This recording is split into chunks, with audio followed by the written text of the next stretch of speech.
I'm an awkward girl. I mean socially awkward. For as long as I can remember, if there were more than 3 people around, I would clam up completely.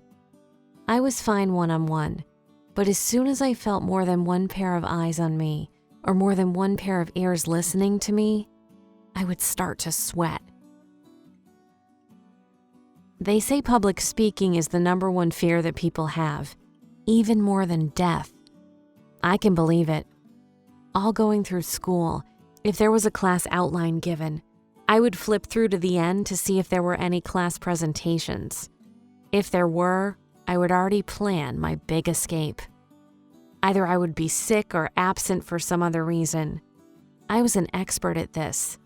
I had dodged many a presentation. When I got to university, it was more a serious problem. Often a huge percentage of your class mark was based on a solo or group presentation. I always did the same thing, check the course description for a presentation, and most certainly check the course outline as soon as I got it. It didn't matter how interested I was in the class. If there was a presentation, I would drop it like a hot cake and take another class. Now, sometimes the classes were mandatory. I had no way out and had to do the presentations in those classes. Unless the presentation wasn't worth that much, then I would just not show up that day. I had ditched out on a few group presentations and made a few people mad, but didn't care enough to go through the torture of standing up there sweating and shaking and stammering. I never really fit in. I was a bigger girl, not the most attractive, and the awkwardness thing got me every time. I mean, how often do you have to talk to more than one person at a time? And that would totally mess me up. I would say stupid things or clam up completely. Neither were good options. I didn't have a lot of friends. Big surprise. I had one from down the street, and she was just as awkward as me, a major nerd. We leaned on each other and had no other friends. As I got older, I thought things might get easier. I thought I might get more confident or grow out of my awkwardness. No such luck, though. I started volunteering at a local animal shelter. I loved nothing more than petting all the dogs and cats there.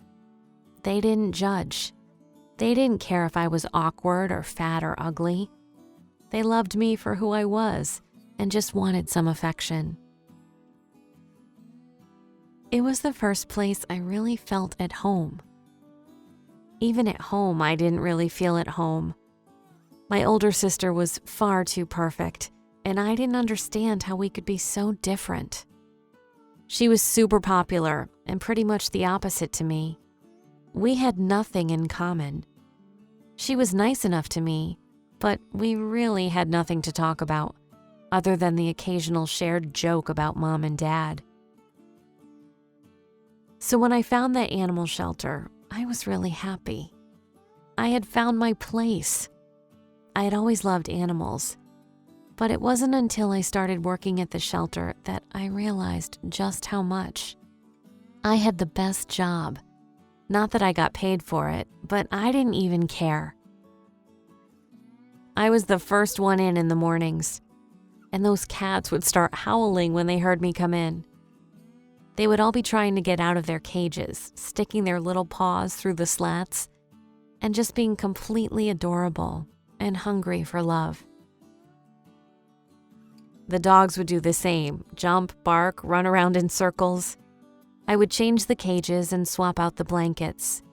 A group of little elderly women knit blankies for the cages and were constantly bringing in fresh ones. It was so nice for them, especially the cats. Then I would fill up all their water and food bowls and do the same for the dogs. Next was the fun part. After they were all cared for, I got to love on them. I could pet them and play with them as long as I wanted. I would take the dogs out for walks and play fetch with them in the enclosed field on the property. That was one thing I had going for me. I may not have had any friends or other prospects, but I had my animals. And I knew my life's path would be about helping animals one way or another. That was exactly what I did. I graduated from high school and went to veterinary school. I became a vet and loved every minute of it. On my 28th birthday, my sister started getting after me as she often did. "When are you going to try and find a boyfriend?" I said I wasn't particularly interested in finding a boyfriend and that I had all the love I needed with my furry friends and family. She didn't get it. She had always thought I was weird, and now she thought I was even weirder. She had gotten married, of course, and popped out a couple of babies that were the apples of my parents' eyes. I couldn't give them anything like that, so I felt a little less than.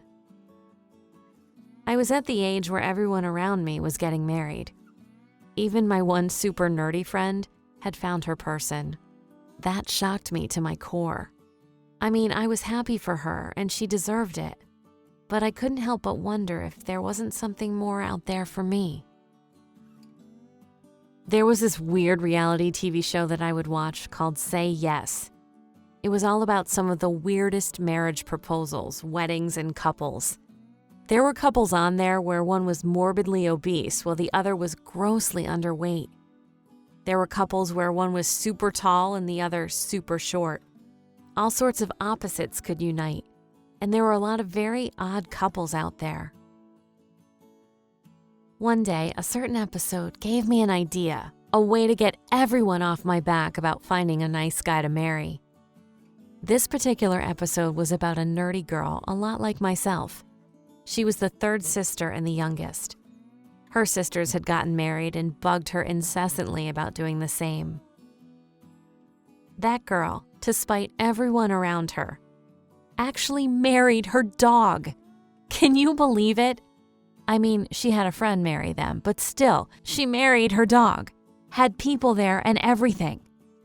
Well, that seemed to solve a lot of my problems. I had a dog I loved so much I would totally marry, and he loved me right back. I was sure a dog would probably end up more loyal than any man anyway. It could solve my problem of constantly being asked, "When is your big day going to get here?" I could say, "Actually, it already did, and I'm happily married." I would love to see the look on everyone's face, especially my perfect sister, if I told them I had married my dog. That brought me to my next question. Should I just get married on my own or invite the fam? I decided they might not believe it if they weren't there to see it with their own eyes. So I made lovely invitations and sent them out. I invited my sister and her family, my parents, a couple of my coworkers from the vet, and my nerdy friend. To my surprise, everyone replied that they would be attending. We met up in the field of our favorite dog park. Bullet was my dog, and he and I had been together for over 5 years. I had asked my nerdy friend if she could read our vows to us, and it was a lovely, simple ceremony. I grabbed Bullet and scooped him up in my arms after. My sister stood there the whole time with her arms crossed over her chest with a look of pure judgment on her face. Before she left, she walked up to me and said, "I always knew you were weird, but I had to come see if you would really go through with it. You are so much stranger than I ever realized." With a hair flip, she was gone. It was delightful to not have to be asked constantly when I was getting married. It felt good that I had given everyone a big "screw you." I didn't need to have a traditional husband. I had made it through my whole life without following the rules.